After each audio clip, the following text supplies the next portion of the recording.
Okay. Now, Your Excellency, Renan, I'm going to start with you. And I think we heard today from the President, from many senior players in Brazil, to the investment opportunities. But I think when we look at, your Minister of State for Transport, if we can't bring them all together, then, if we don't have that connectivity in terms of rail and road and networks, then not much is going to happen. So I want you to tie it all together for us in terms of your role in the State Ministry for Transport, and really tell us where that investment is going to be best put. Okay, I'm sorry, but my English is not so good. It's wonderful. I prefer speaking Portuguese. I'm sorry, everyone. And it Brasil sounds é wonderful. celeiro para... Brazil is a very good place for investment opportunities. We have a pipeline of very robust projects, and we have at the same time some characteristics that are very peculiar, especially the complementarity of our economy with the economies from the Mid-East. Brazil is a great producer of food, a defensor of biodiversity of the country, of the planet, defending investment and offering investment, sustainable investment. And we have here projects that are very profitable, and that's important to be said in an event of this size and proportion. Those who come here to make investments will have the return on capital. Besides having the return on the capital, they will facilitate the safety of food in the planet. Besides that, if Brazil exports less expensive products and the supply of animal protein, that signifies collaboration to help the unsafety of food practices in the world today. So that's why we offer great opportunities. Today, our project pipeline in railroads, we'll have 12 events that will raise around 180 billion reais. And next year, we will bring to great railroads in Brazil, the East and West road that will guarantee to Brazil a cross road, West, East. Now it has already delivered a South and North road, so we'll have an auction for that. And we have an important road, the conclusion of the road ring that will assure that the southeast most populated area of the country with the most industrial production will be assisted. And we have two other roads that I want to talk about.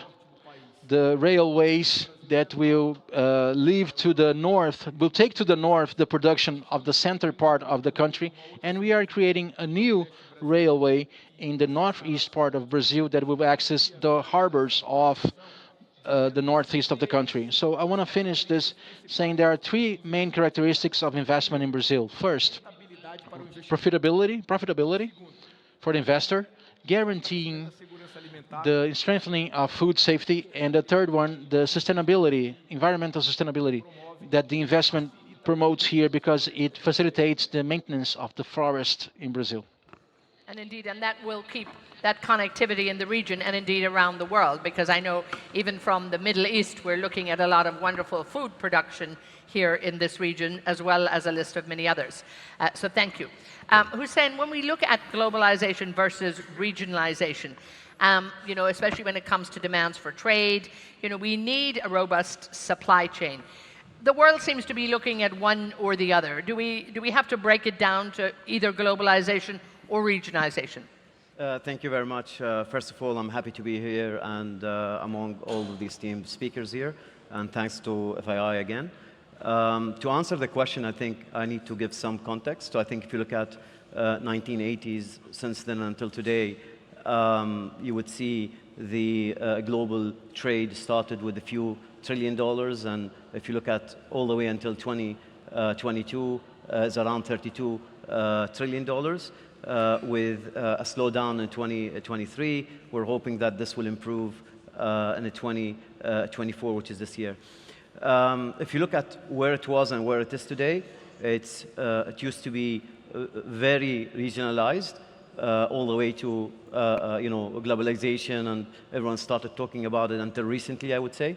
So if you look at even the details of the global, I would say, trades, Right. you will note that throughout all of these years, you will realize that the real driver behind the growth were about 22 to 25 countries only.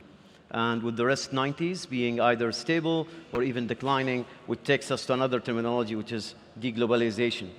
So if you go also break down the global trade and global supply chain, you will also notice that the majority of the products that crossing the borders are either like bits and pieces for the finished good for manufacturing, or like it's raw materials from oil and gas, for example. So you would realize from what I'm saying is it's a combination of both, and this will be the way forward.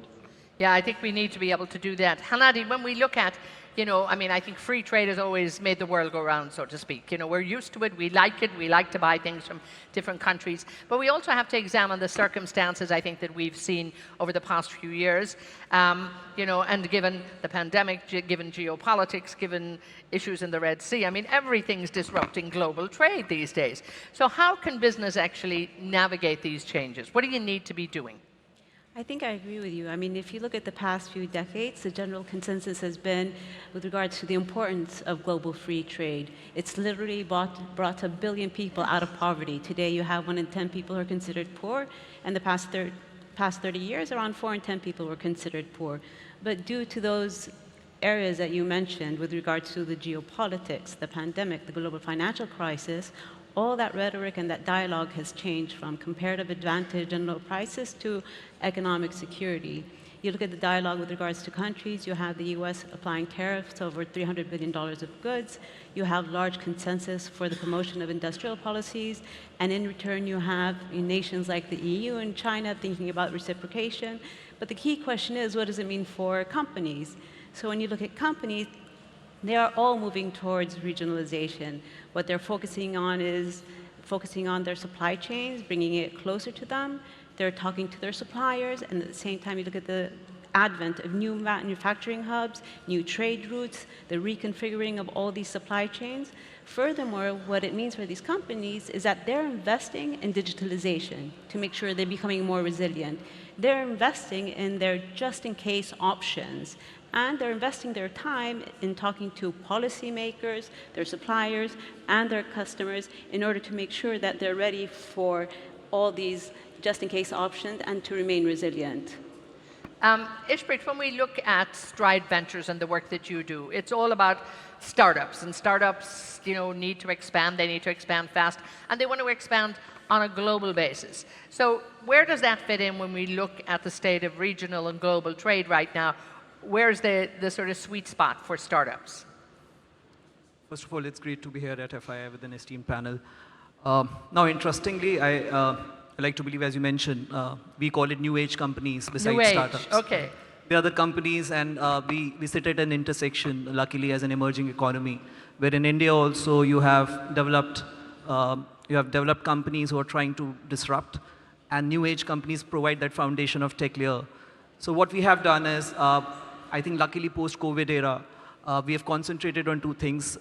In emerging economies like India, Brazil, logistics cost is very high. It's 7 to 8% of GDP. So that's one statistics which have been in our mind. And second element aspect which comes in as we go more towards commerce, as we shop more, as we eat out more, digitalization is even increasing.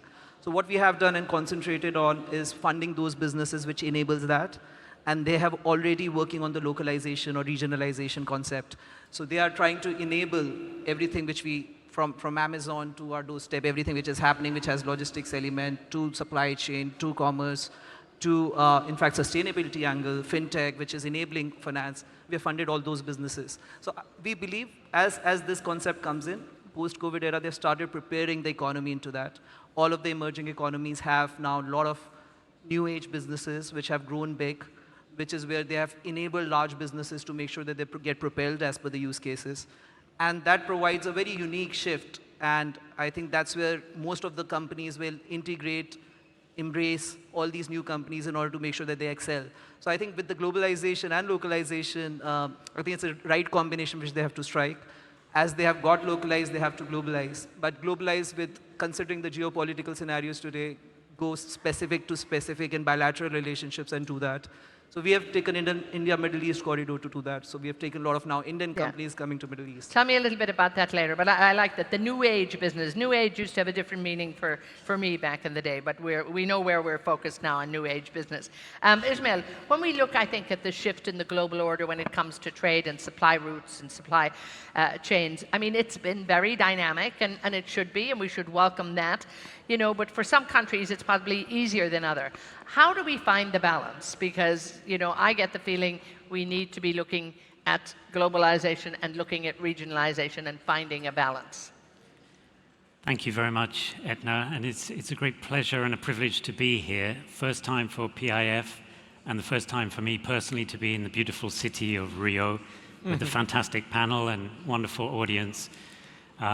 So absolutely, we need to find a balance between regionalization and globalization.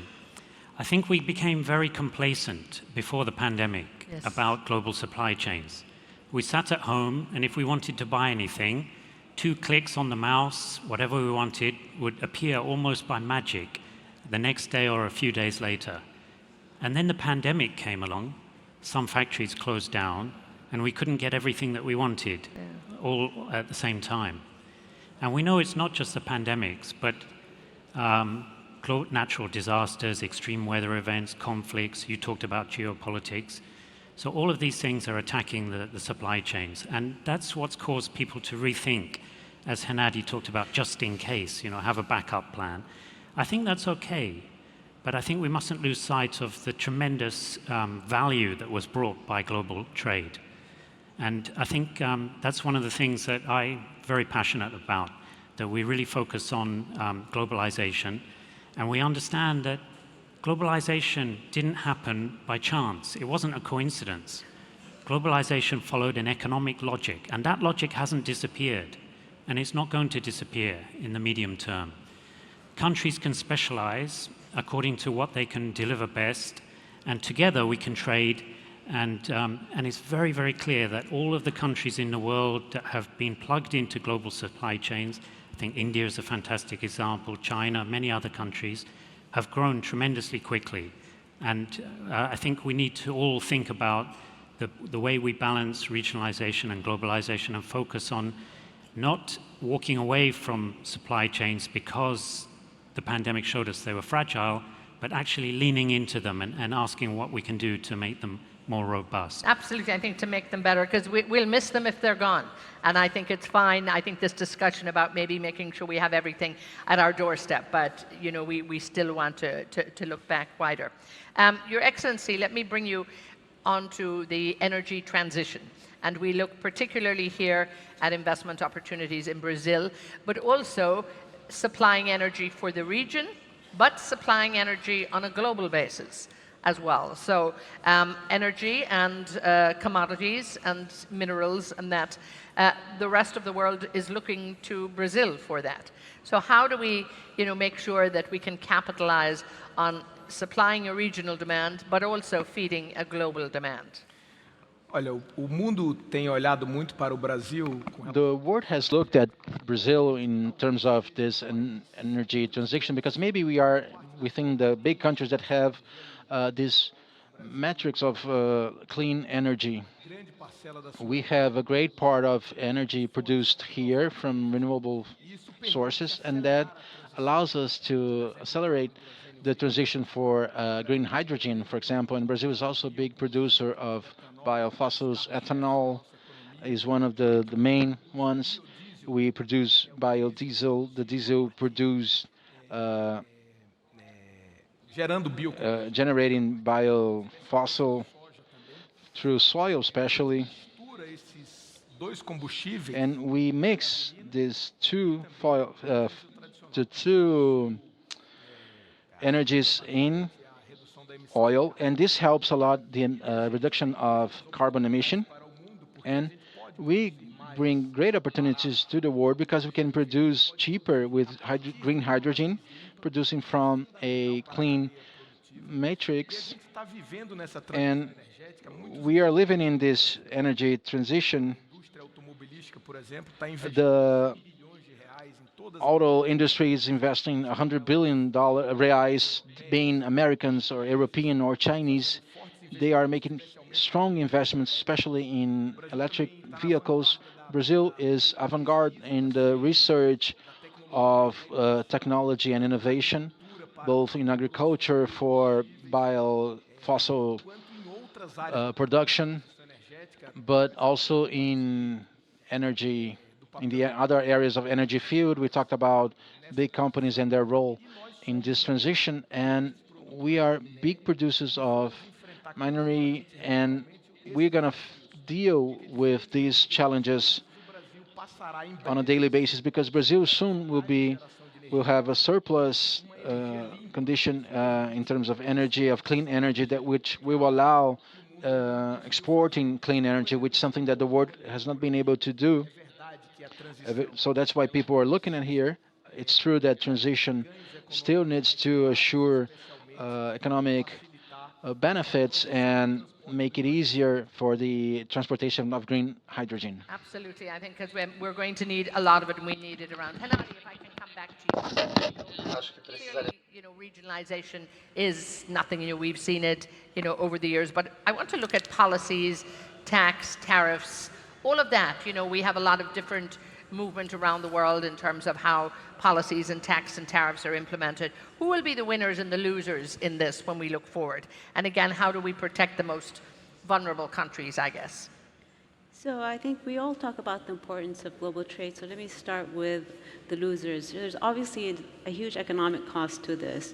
I mean, if you look at the WTO, they talk about a complete separation of two blocks that would impact global GDP by at least 5%.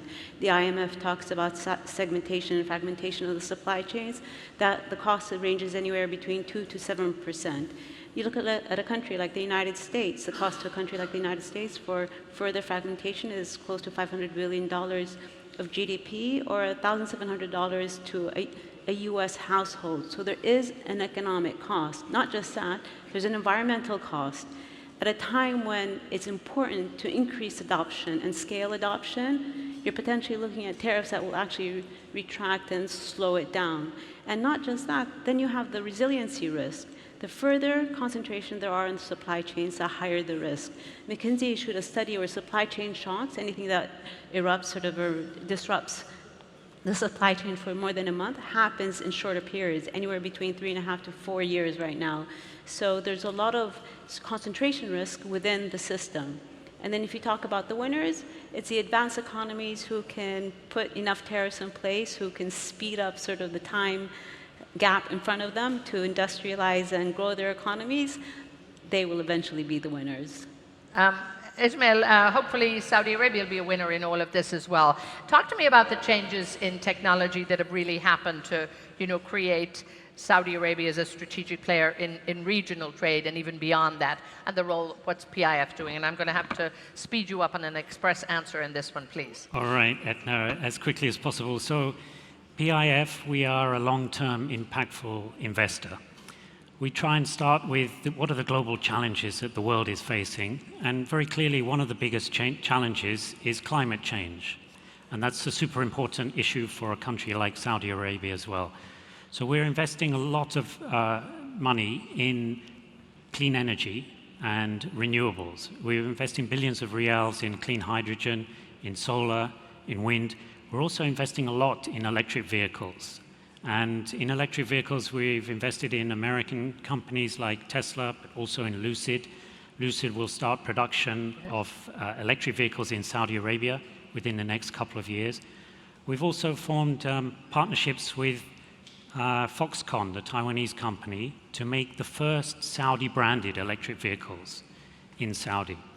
We're also trying to build out the automotive ecosystem, so we've formed joint ventures with Hyundai and Pirelli, and I think this gives you an idea of how we go about investing. What we try and do, we bring Saudi vision Saudi capital, we match it with international finance, international know-how, regardless of where it comes from. This is why globalization is so important. We're tapping expertise from Korea, from India, from Italy, from US. And right now, I think my message to everybody here is that Saudi Arabia is open for business. We invite everybody to partner with us to create something absolutely exceptional. Our goal is to make the Made in Saudi Arabia label synonymous with excellence and best-in-class products and services.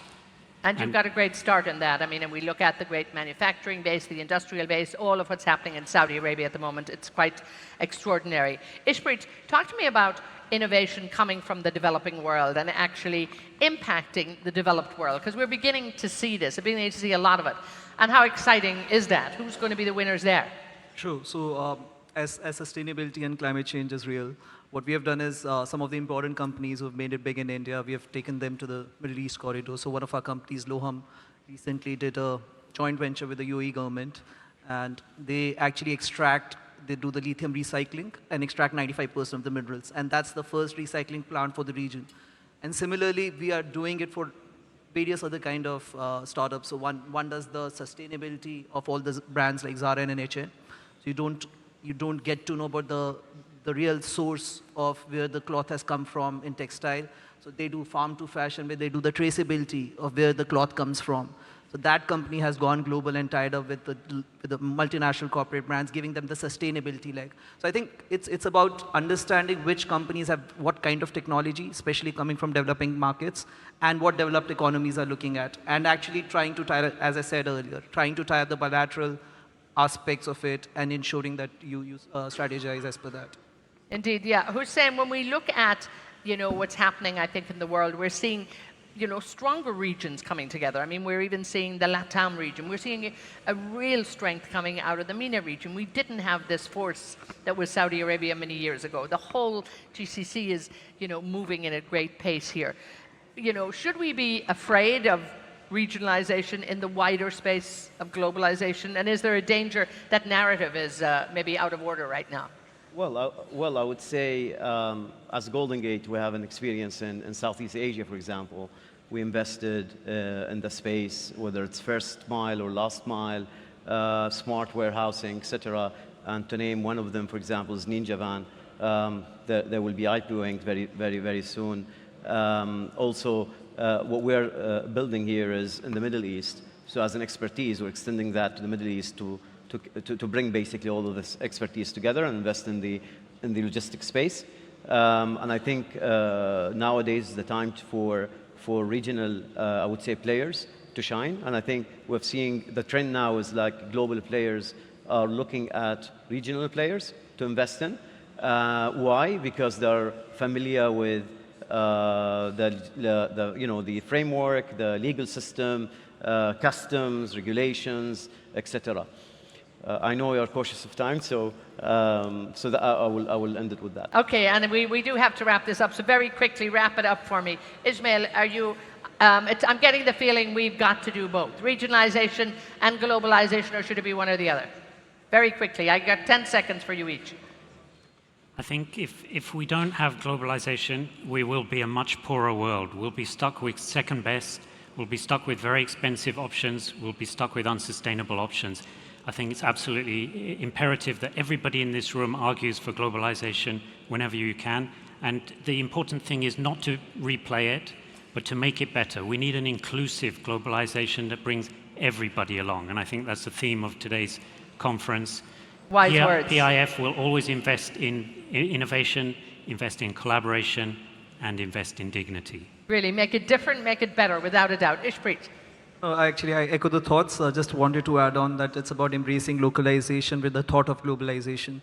So always trying to understand which economies bilaterally, geopolitically are well placed to ensure that you are able to strategically add to the cause. Henadi, give us that call for action for the new paradigm, so to speak. I think definitely, first of all, globalization. And I think it's really important that we look at policies that ensure market-led economies and industrial economies are on equal footing. And we cannot forget you know, the people that could potentially be left out, the small to medium-sized enterprises, women in trade, and the emerging economies. Yeah, we have to take an eye on that. Hussein, quickly I from would you. say technology in between globalization and regionalization.